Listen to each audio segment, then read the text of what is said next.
Things are changing here. If you've been on my channel for any period of time, you know that this channel has been all about Ollie, the tripod corgi. I love sharing Ollie, but lately I've been having the feeling that I'd like to incorporate a little bit more of the things that I'm interested in some of his videos. Things maybe like cooking, cleaning, decorating, vlogs, sharing just a little bit more of who's behind the camera. To introduce myself, if you're new here, I'm Kara, aka Mama Ollie. I thought maybe it's time to make a pivot on this channel. This is my very first cooking video. A little disclaimer, I don't enjoy cooking. It's not anything I've ever liked to do. I don't mind baking, but I'm just not one that's enjoyed cooking. I've been a wife for over 25 years. I've been a mom for almost 23. I never learned to enjoy to cook. On a side note, I can cook. I'm not an awful cook. I'm not the best cook, but I'm not an awful cook. A lot of people compliment the things that I make. It's just not something I've really had a passion doing. There's a lot of things I've wanted to share on this channel, but it's all been strictly about Ollie. He will still be a part of the videos. I hope you stick around for the ride. Give me some pointers on how to enjoy to cook. Today the main dish was some pulled pork. My husband likes to smoke his meat, but I cannot actually eat smoked food. So I made my own in this crock pot. It turned out really good. I started with some deviled eggs. I love to do the Instant Pot technique where it's the 555 or 666 method, where you add a little bit of water to the bottom and then you cook it for 6 minutes, and then you let it slow release for the next 6 minutes, and then you put it in an ice bath for 6 more minutes. Again, 555 works just as good. But this has always been a winner for me. The shells peel off quite easily, and as you can see here, it gives such a good result. I split the eggs in half and put the yolks in the bowl.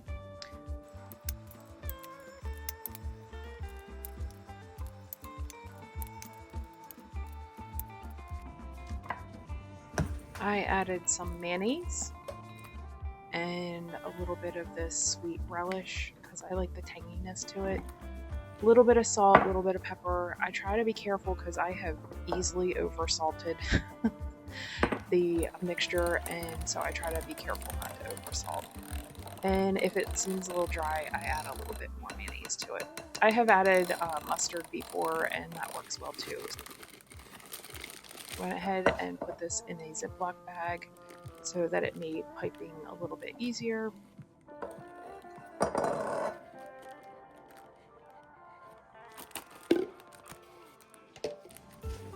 Just cut the corner off and then just pipe it into the eggs.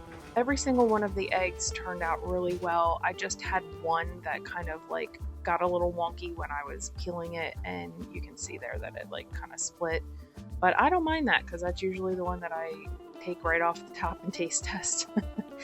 And I only added paprika to half of the tray.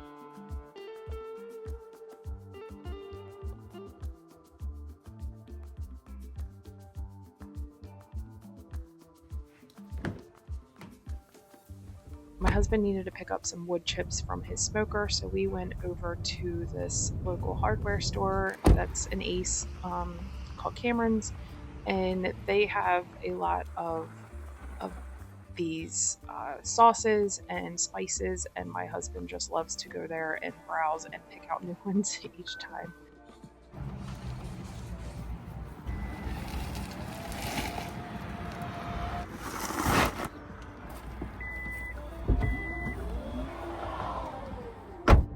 By the way, we don't always just sit here in silence in the car. It was just for filming. It seemed like we looked like we never talked to each other, and we were kind of laughing about it after the fact. But we went into the Martin's grocery store. We needed to grab a bunch more items for this and another video that I'm going to make showing how to make some homemade dog food. Ollie's on the Farmer's Dog, which is like a meal delivery made specifically for dogs, but it's human grade food. And it's helped him lose over 10 pounds, but our dog Huxley, who's a Cavalier King Charles Spaniel, is quite he has a lot of allergies. He deals with a lot of itching and nibbling on his feet and things like that. And we decided that maybe we would try him on some homemade food for a little bit to see if his kibble has anything to do with it. He's not on the farmer's dog like Ollie, but we're considering whether we want to put him on it as well. And a little TikTok video of Ollie. You want to go out? What? You want to go out?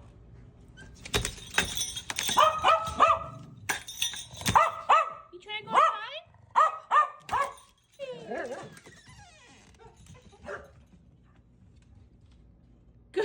Go get him!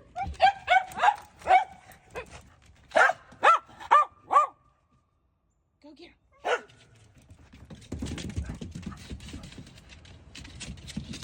What are you doing? Go get him! Go get him! My daughter asked me to make some chicken salad for her lunch for work. While I was at the store, I picked up 2 rotisserie chickens.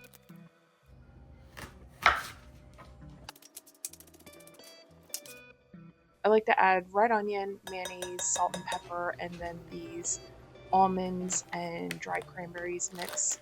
And then I usually just use my hand mixer to kind of like get it all mixed up in there. It works pretty well that way. Always add just a little bit more mayonnaise if it seems a little dry.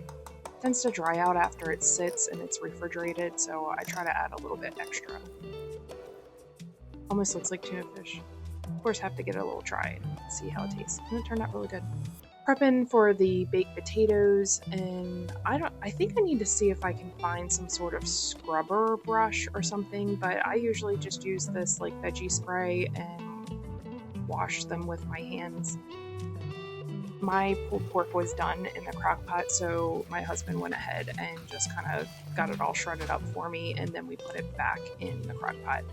I usually pierce the potatoes with a knife because I find that a fork, I just have to fight to pull them out. So I just like went around and, poked them up a little bit on both sides. Covered them in olive oil, salt, and pepper pretty heavily. Put them in the oven at 425 for an hour and 10 minutes. That usually works out pretty well. And I have found that it works best if I just put it right on the rack.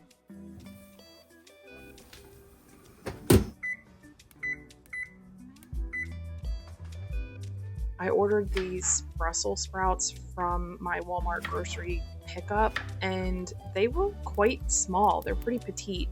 I don't know if that's what I ordered. I didn't mean to, but they were pretty small, but I like to cut the ends off.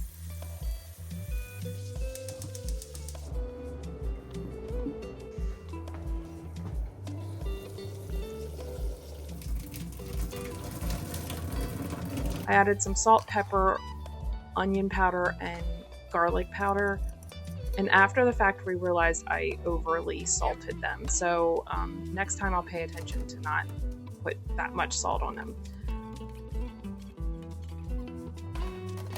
The baked potatoes, we always try to rotate them every 20 minutes to every half hour and just keep on baking.